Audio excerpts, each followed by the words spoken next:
गोपाल मिश्रा के गांव में है, उन्हीं के गांव में है, उनके परिवार के लोग हैं, उनके फैमिली के लोग हैं। ऐसे में आप देख रहे हैं जो पोस्टमार्टम रिपोर्ट आई है उसमें कहीं न कहीं फेरबदल किया जा रहा है और हम जानेंगे परिवार से ही कि क्या उसमें दिखाई दिया, क्योंकि राम गोपाल मिश्रा की जो लोगों ने देखा था वो सच्चाई आपको बताएंगे। क्या हुआ था, क्या क्या घटना हुई थी उसमें? घटना जब हमारी मूर्ति महाराजगंज कस्बा पहुंची तो इंडियन बैंक के सामने एक अब्दुल हमीद का मकान, हमारे डीजे पर माता जी की स्तुतियां बज रही थी। तो वो उनके लड़के आए और उन्होंने लीड खींच लिया। विरोध करने पर उन्होंने कहा कि इसको नहीं बजने देंगे। लोगों ने इसका विरोध किया तो एक लड़का खड़ा था हमारे गांव का छोटा सा, उसको उनके द्वारा थप्पड़ से मारा गया। थप्पड़ से मारने के बाद जब विरोध हुआ तो उनकी छत से ईंटें जलने लगे और तलवार से माताजी की मूर्ति का हाथ काट दिया गया। अच्छा। इस पर जब भीड़ उग्र हुई और ये लड़का झंडा लगा हुआ था। अच्छा। और तो लड़का उस उनकी टीन सेट से छत पर चढ़कर वो काला झंडा उसने तोड़ दिया और उसने अपना भगवान राम का झंडा लगा दिया।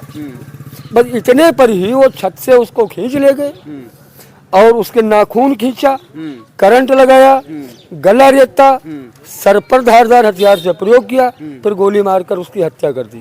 तो वहाँ पर पुलिस प्रशासन मौजूद नहीं था उस टाइम? पुलिस प्रशासन मौजूद था लेकिन पुलिस प्रशासन को ये उम्मीद न रही होगी, हो सकता है, या कुछ लापरवाही भी हो सकती है। बस ऐसे में कहाँ से शुरुआत होती है? जैसे निकल रहा था, कुछ लोग कहना गाना बजाया गया, तो गाना तो बज रही थी। तो अब दुर्गा जी की स्तुति, अगर दुर्गा जी की स्तुति आप लोग भी जानते हैं, अगर उसमें गालियाँ लिखी हैं तो गालियाँ ही दी जा रही थी।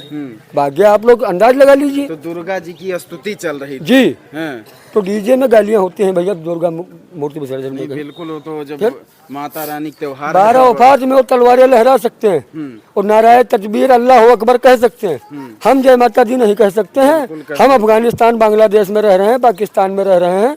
हमारे गाँव के जो मुलजिम हैं, तो आपके गाँव के भी हैं, जिनको अब तक किसी ने देखा नहीं, उनको भी आप लोग देखिए, उनकी भी जांच की जाए और उनका घर और उनका शरीर ये दोनों नष्ट न हो अगर तो बेकार। बिल्कुल। तो ऐसे हम देख रहे हैं लगातार अभी रिपोर्ट भी आई है, तो क्या क्या जैसे नाखून भी उखाड़े गए थे जी, नाखून उखाड़े गए थे और आँख में क्या क्या कैसे क्या था? आँख के नीचे कीले घुसाई गई। कीले घुसाई गई? जी। नाखून उखाड़ा गया, करंट लगाया गया, गला रेता गया, गोली मारी गई। इतने कृत्य उस एक व्यक्ति के साथ किए गए।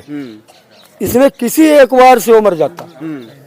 इसमें जो 4-5 वार किए गए, इसमें एक वार से वो मर जाता। ये राम गोपाल मिश्रा भाई हैं क्या? तो ये मेरे भाई। अच्छा, आपके भाई जी।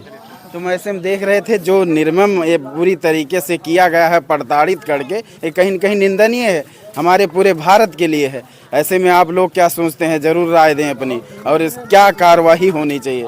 ऐसे में हम चलेंगे जहां पर ये घटना हुई है, वहां भी दिखाएंगे जहां से मामला शुरुआत हुआ, क्योंकि जो घटना है तरह तरह की इसमें राजनीति हो रही है। कुछ लोग राजनीति कर रहे हैं, कुछ लोग अलग नज़रिए से देख रहे हैं। तो ये इसमें राजनीति नहीं होना चाहिए, न्याय मिलना चाहिए।